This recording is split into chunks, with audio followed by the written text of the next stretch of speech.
कि दुनिया में जो जंग हो रही है उस जंग के साइड इफेक्ट भी हैं, दिक्कतें भी हैं और कई भारतीयों की भी जान चली गई है इस जंग में। करेंगे इसकी जंग में 20,000 की जान अटकी हुई है, लेकिन जंग रुकी नहीं है।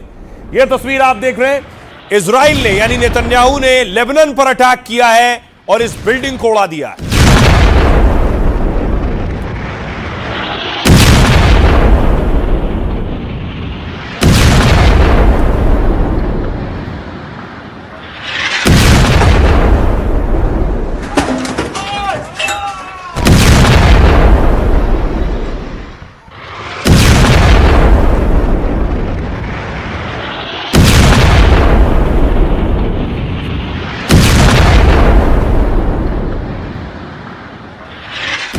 इजराइल ने सिर्फ लेबनान नहीं, ईरान पर अटैक किया और दावा है शिया मस्जिद थी, 3 शिया मस्जिद पर अटैक हुआ।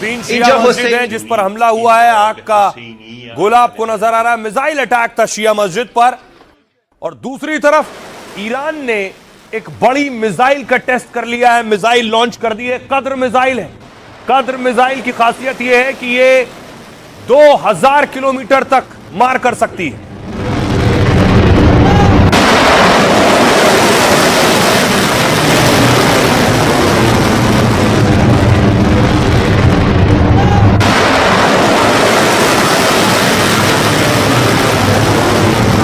ईरान ने यह कद्र मिसाइल लॉन्च की है और 2000 किलोमीटर की मारक क्षमता है। शहाब 3 मिसाइल का उन्नत एडवांस वर्जन है ये।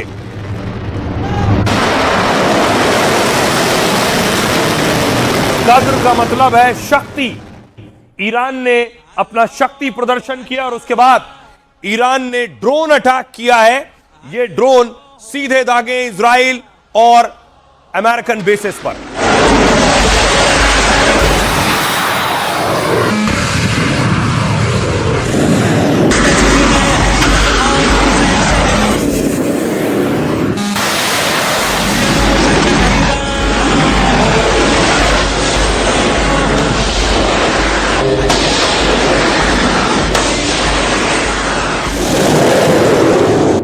अब देखिए जो ड्रोन अटैक किया, ये ड्रोन आकर गिरा है इराक में।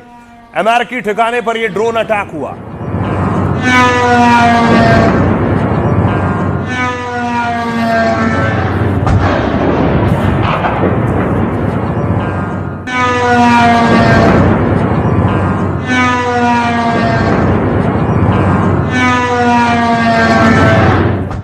तो अकेले ईरान ड्रोन से अटैक नहीं कर रहा है।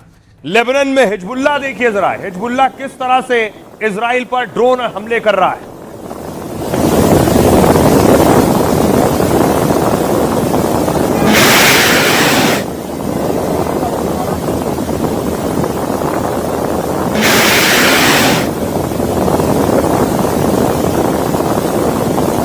एक कर ड्रोन उठाकर लाया और तीनों ड्रोन यहां जंगल के बीच से दाग दिए।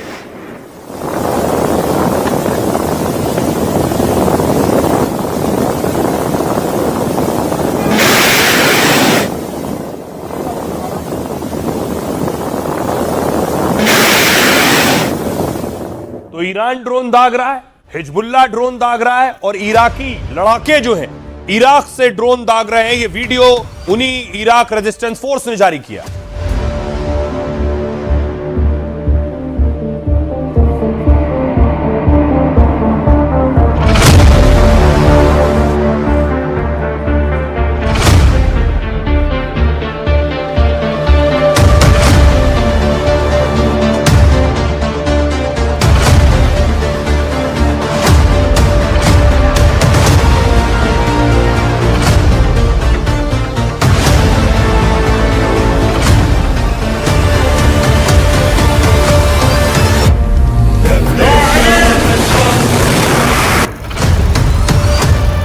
और इस जंग में हजारों जानें गई हैं। अकेले ईरान में 4,500 लोगों की जान गई है। इन हमलों में कुछ भारतीय भी शिकार हुए हैं। जिन भारतीयों की जान गई है उनके शव भारत पहुंचे हैं। कुवैत से 20 शव लाए गए।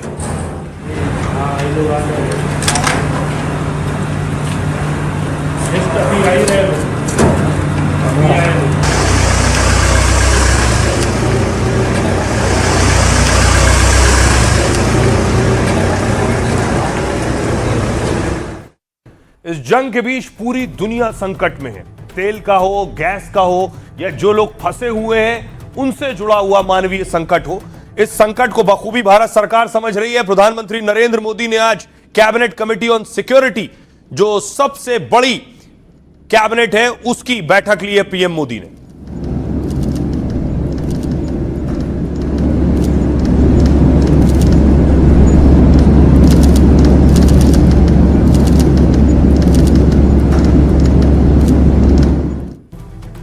अब इस बैठक के जरिए मकसद है कि आखिर इस स्थिति में और जंग नहीं रुकी तो इससे कैसे निपटना है। लेकिन ये भारतीयों के ताबूत आए हैं। 1 महीने से जारी ईरान जंग में भारतीयों पर यह जंग भारी पड़ी। मिडिल ईस्ट में बरस रहे बम मिसाइल से 8 भारतीय जान गंवा चुके हैं। सबसे ज्यादा 3 भारतीयों की जान समंदर यानी फारस की खाड़ी में गई। व्यापारिक जहाजों में हुए हमले में भारतीय नाविकों की मौत हुई इन हमलों में। मतलब जिस हॉर्मूज को लेकर घमासान मचा है, वहां 3 भारतीय मारे गए। कुवैत देखिए, कुवैत से 20 भारतीयों का शव लेकर एक विमान केरल पहुंचा है। इनमें जंग और खाड़ी देशों में हादसे में जान गंवाने वाले भारतीय हैं। हाल में कुवैत में ईरान ने एक पावर और डिसैलिनेशन प्लांट पर हमला किया था। ईरान के इस हमले में वहां काम कर रहे एक भारतीय की जान चली गई। 37 साल के संतन सेल्वम तमिलनाडु से काम करने कुवैत गए थे। बाकी 19 लोगों की मौत हादसों में हुई है, लेकिन जंग के चलते शव अब आया है। ओमान में एक फैक्ट्री पर हुए हमले में 2 भारतीय श्रमिकों की मौत हो गई है। सऊदी अरब में रियाद में ड्रोन अटैक में एक भारतीय नागरिक की जान चली गई है। यूएई दुबई में हिमाचल के रहने वाले जसविंदर सिंह की ड्रोन हमले में मौत हो गई। जसविंदर 15 साल से दुबई में रह रहे थे और वहां ड्राइवर का काम करते थे। अबू धाबी में एयर डिफेंस ने ईरान की मिसाइल नाकाम की तो उसका मलबा आकर नीचे गिरा और इस मलबे की चपेट में आने से एक भारतीय की मौत हो गई। जंग के बीच मिडिल ईस्ट से 55 लाख भारतीय लौटे, लेकिन एक भारतीय अब भी लापता है, इसकी जानकारी नहीं है। सुनिए जरा असीम महाजन क्या कुछ कह रहे हैं और सियासतदान क्या कह रहे हैं। कुवैत में एक भारतीय नागरिक के निधन पर गहरी संवेदना व्यक्त करते हैं। उनके पार्थिव शरीर को वापस लाने के लिए सभी प्रयास जारी हैं। पश्चिम एशिया संकट के बीच 8 भारतीयों की मौत हो गई है, एक भारतीय लापता है। इसके अलावा 55 लाख लोग वापस भारत आ चुके हैं। मिडिल ईस्ट में करोड़ों की संख्या में भारतीय रहते हैं और सरकार उनकी सुरक्षा को लेकर बेहद गंभीर है। 8 इंडियन नेशनल्स। बीच चुनाव के कमर्शियल के दाम आज सुबह फिर बढ़ गए। सोचिए जब चुनाव खत्म होंगे तो एलपीजी के दाम, पेट्रोल और डीजल के दाम और रोजमर्रा की जो वस्तुएं हैं, आटा है, दाल है, चावल है, सब्जियां हैं, हर चीज के दाम बढ़ने वाले हैं। ये बार बार राहुल गांधी, बार बार मल्लिकार्जुन खड़गे साहब कहते आ रहे हैं। मुझे लगता है कि जो कॉमर्शियल सिलेंडर है वो मतलब जो आम आदमी के सिलेंडर उनकी कोई ज्यादा बढ़ोतरी नहीं है, लेकिन जिस तरह अभी जो गैस कम आ रहा है इसीलिए वो थोड़ा प्रॉब्लम है। लेकिन अभी पूरा गैस अगर आता रहेगा, पेट्रोल डीजल आता रहेगा तो कीमतें डाउन हो जाएगी। लेकिन अभी कुछ जो कीमतें बढ़ गई। अगर हम लोग कुछ कर सकते तो हमारी अगर सही डिप्लोमेसी, सही हमारी विदेश नीति रही होती तो इन चीज़ों पर फर्क पड़ता है। लेकिन अब तो इसका नुकसान होना है। मतलब ये बहुत ज़्यादा दिन रोक नहीं पाएंगे कि बहुत ज़्यादा दिन छुपा पाएंगे। अपनी कमियों को, नाकामियों को छुपाने के लिए दूसरी तरफ माहौल को मोड़ना है। कि आपको जो हमारे मंत्री लोग हैं भारतीय जनता पार्टी के, उनको पकड़ना चाहिए, जो कह रहे हैं कि स्थिति सामान्य है भारत में। तो आप मंत्री हमारे सबसे पूछिए भारतीय जनता पार्टी के।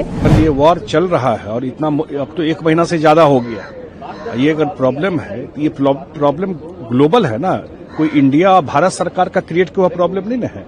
तो पूरा दुनिया इससे जूझ रहा है। तो आज के डेट में जो स्थिति है, सरकार अपने तरीके से कब से बोल रहा है, यही हल्ला करके पहले एलपीजी का क्राइसिस का हल्ला करवाए। जमीन पर बिल्कुल सच्चाई नहीं थी। अब सोचिए जरा, कई भारतीयों की जान गई, लगभग 8 भारतीयों की इस जंग में जान गई है। लेकिन बहुत से भारतीय उस समंदर में फंसे जिस समंदर में धमाके हो रहे हैं, जिस समंदर में तेल के और गैस के जहाज अटके हैं।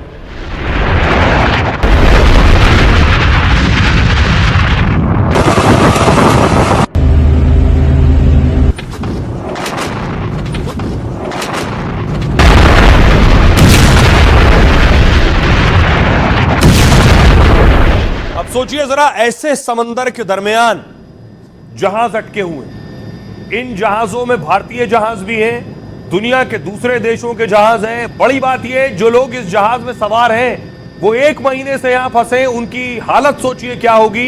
1 महीने से बीच समंदर में उनके पास खाना है या नहीं, उनके पास पानी है या नहीं। लगभग 20,000 से ज्यादा की संख्या है जो समंदर में ऐसे फंसे हैं।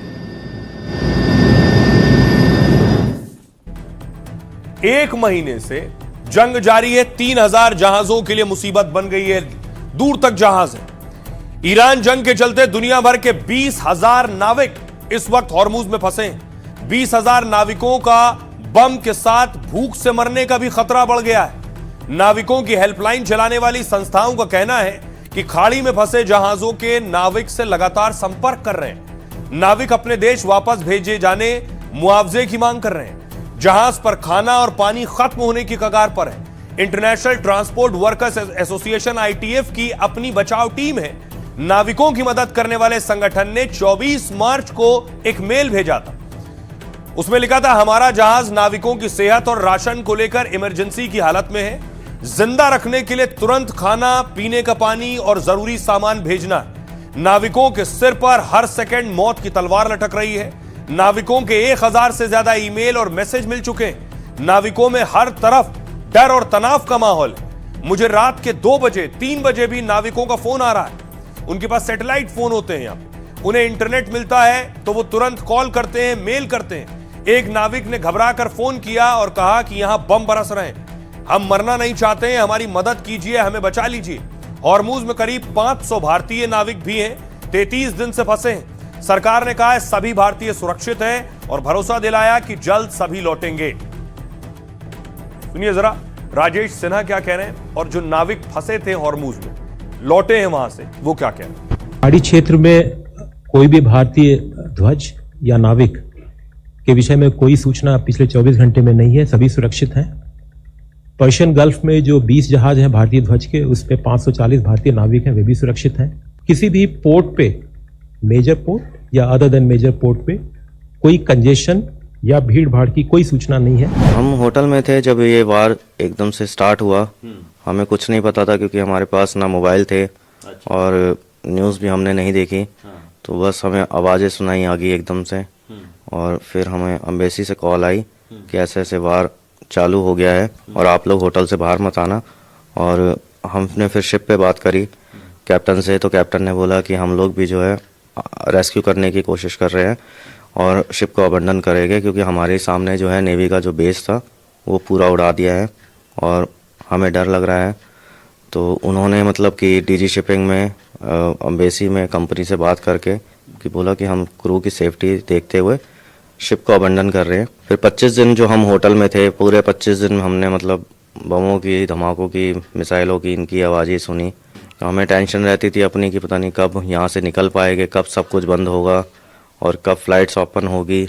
तो वो चीज़ें हम पूछते रहते थे हमेशा क्योंकि वहाँ पे हम न्यूज़ भी वो देख रहे हैं कि फ़ारसी में चल रही है, तो इंग्लिश हिंदी कुछ ऐसा कुछ नहीं था, तो हमें समझ में नहीं आ रहा था प्रॉपर कि क्या चल रहा है। तो कुछ वो जहाज जो जहाज तेल और गैस लेकर हॉर्मुज से निकलने में कामयाब हुए, उनके नाविक आए हैं, उनकी तस्वीरें भी आपने देखी हैं और तेल गैस का संकट ना हो इसकी कोशिश भी सरकार अपने स्तर पर कर रही है। तस्वीरें देखिए, लखनऊ की तस्वीर सामने आई है। लखनऊ में सिलेंडर की लंबी कतार थी। सरकार का कहना है कि अफवाहों का बाजार गर्म है, इस वजह से लोगों को डर है कि कहीं सिलेंडर ना मिले, इसलिए भारी संख्या में लोग पहुंचते हैं।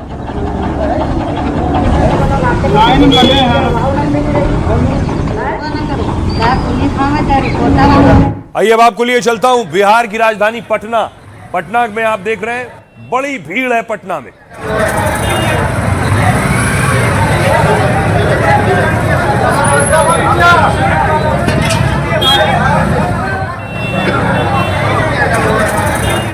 और आइए बिहार से आपको लिए चलता हूं महाराष्ट्र। महाराष्ट्र के संभाजी नगर की तस्वीर आप देख रहे हैं बताया गया कि संभाजी नगर में ये गैस भरवाने की लंबी लाइन थी।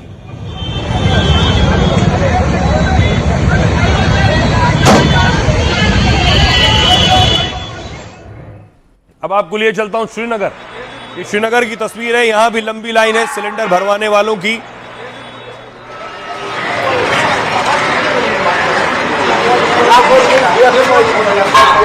गैस की कोई कमी नहीं है, पैनिक बुकिंग है, वही है, लोगों को नहीं घबराना चाहिए। बुकिंग करे IITs होम पर बैठे हैं, उनको वही गैस मिलेगा। अब हालात की वजह से लोग सोचे पता नहीं कल क्या होगा, एक के बदले दो, जिनको दो है वो तीसरा चौथा भी बढ़ के रखता है। बाकी गैस की शॉर्टेज नहीं है, एडमिनिस्ट्रेशन कंपनियां पूरा साथ दे रहे हैं।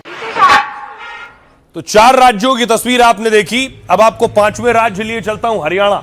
हरियाणा के जींद की तस्वीर आप देख रहे हैं, जहां लोग अपना अपना सिलेंडर लेकर पहुंचे हैं और सिलेंडर को लाइन में लगा दिया है, खुद इंतजार कर रहे हैं।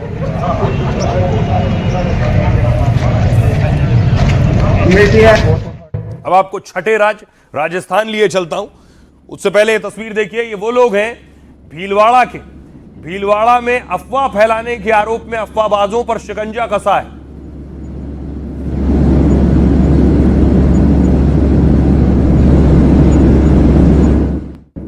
ये लोग सिलेंडर को लेकर अफवाह फैला रहे थे और पुलिस ने एक्शन लिया। अब मैं आपको दिखाता हूं कि आपके राज्य में सिलेंडर का क्या दाम है। आपके शहर में कितने का है सिलेंडर? दिल्ली में 913 रुपए में सिलेंडर मिल रहा है, मुंबई में 912 रुपए 50 पैसे में, और कोलकाता में कीमत है 939 रुपए। इसके अलावा चेन्नई में 928 रुपए 50 पैसे, लखनऊ में 950 रुपए, पटना में 1011 रुपए सिलेंडर की कीमत, जयपुर में 916 रुपए 50 पैसे, गुवाहाटी में 912 रुपए और हैदराबाद में 965 रुपए में सिलेंडर मिल रहा है। इसके अलावा आपको बताऊं कि अब लोग जुगाड़ भी खोज रहे हैं कि आखिर दिक्कत होगी तो क्या करेंगे। IIT बॉम्बे ने ये इजाद किया, ये देख रहे हैं, पत्तियों से बायोगैस बना रहे हैं। जो आसपास पत्तियां थी उससे बायोगैस बनाई जा रही है।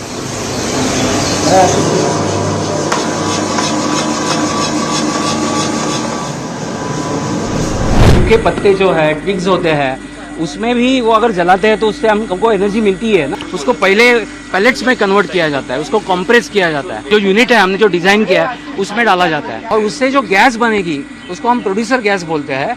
वो इमीडिएटली हम बर्न करते हैं, और ये जो गैस बर्न होता है तो एनर्जी जो निकलती है उससे हम पानी का स्टीम बनाते हैं, और वो जो स्टीम है वो स्टीम कैंटीन में चला जाता है, और कैंटीन में सब स्टीम कुकिंग जो होता है, यूटिलिटीज होता है, उससे वो कुकिंग करते हैं।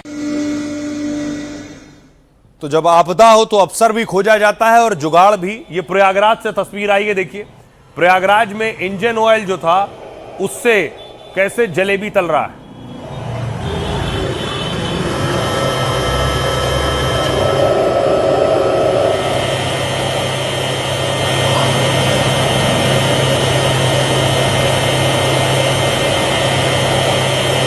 सिलेंडर नहीं है, कोई बात नहीं, लोगों ने दूसरा उपाय खोज लिया है। इसी तरह देखिए जरा संभाजी नगर में भी कुछ ऐसा ही हुआ।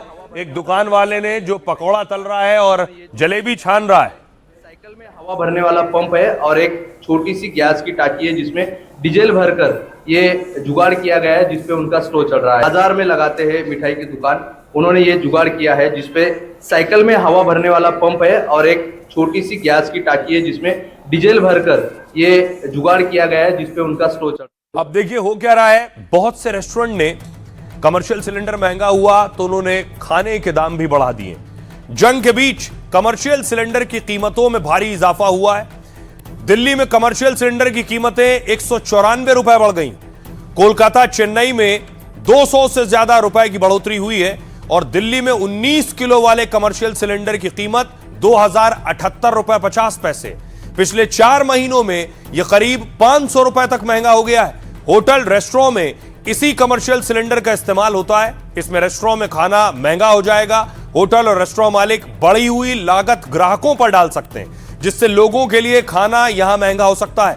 बाहर से घर पर खाना मंगाना भी महंगा हो सकता है। इस दौरान होटल में ठहरने के लिए भी ज्यादा पैसे खर्च करने पड़ सकते हैं। होटल, रेस्टोरेंट में कमर्शियल गैस की सप्लाई पर भी असर पड़ रहा है। पर्यटन निगम के होटलों को मिलने वाले सिलेंडर कोटे में भी कटौती हुई है। पर्यटन निगम के होटलों में खाना महंगा हो सकता है। कमर्शियल सिलेंडर की कीमतें बढ़ने से महंगाई बढ़ने के भी आसार हैं। घरों में इस्तेमाल होने वाले एलपीजी सिलेंडर की कीमत में बदलाव नहीं हुआ है। 14.2 किलो, लगभग 14 किलो का जो एलपीजी सिलेंडर है उसकी कीमत मार्च में 60 रुपए बढ़ी थी। देश के अलग अलग शहरों में इसकी कीमत 900 से 1000 रुपए के बीच है। सुनिए जरा अब लोग क्या कह रहे हैं जो सिलेंडर भरवाने पहुंच रहे हैं। ग्राहक को वही कोयला ही किसी तरह मैनेज कर रहे हैं। गैस में तो पॉसिबल है, रेट बढ़ाना पड़ेगा और रेट कस्टमर देने के लिए इच्छुक नहीं है। सरकार जो है वो 195 रुपए कमर्शियल में बढ़ा दिया है। होटल में सबसे ज्यादा परेशानी हो रहा है। होटल में बाहर से भीतर से खाने वाले को बहुत दिक्कत हो रहा है। एक तो मिल नहीं रहा, मिल भी रहा है तो महंगा रेट में मिल रहा है। गैस तो साफ भूल गया, गैस तो पता नहीं चल रहा है कि हम लोग का गैस कहाँ चला गया। हम लोग सब दिन भरोसा थे गैस पर, लेकिन आज हम लोग पुराना जनरेशन आ गया कोयला पर। 1984 से लेकर 1990 तक कोयला में थे, फिर 2026 में भी कोयला पर आ गया। ऑर्डर पे समय पर नहीं देंगे माल तो हम लोग को परेशानी है, तो बात सुनने का मौका मिल जाएगा सर। इसीलिए क्या है, हम लोग कोयला पर इस्तेमाल करके ऑर्डर के माल पैक कर रहे हैं सर जी। क्या करें, ऑर्डर लिए हुए हैं। सिलेंडर कमर्शियल मिल नहीं रहा है।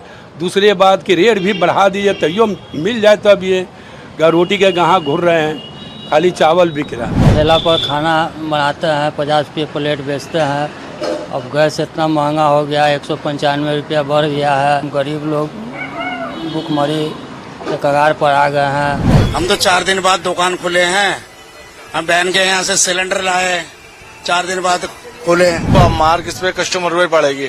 अब 10 की चाय 15 की हो जाएगी, 15 की चाय 20 की हो जाएगी, तो कस्टमर पे ही पड़ेगी ना। 4 दिन से लाइन में लगे हुए हैं और अभी तक सिलेंडर नहीं मिल पाया है। देखिए ये चैन डालने के बाद सिलेंडर चोरी ना हो जाए, इसके लिए सब चैन डाल रहे हैं। परेशान हो जाते हैं। बताइए, बारिश भी हो रही है, कहाँ से कौन क्या बनाएगा।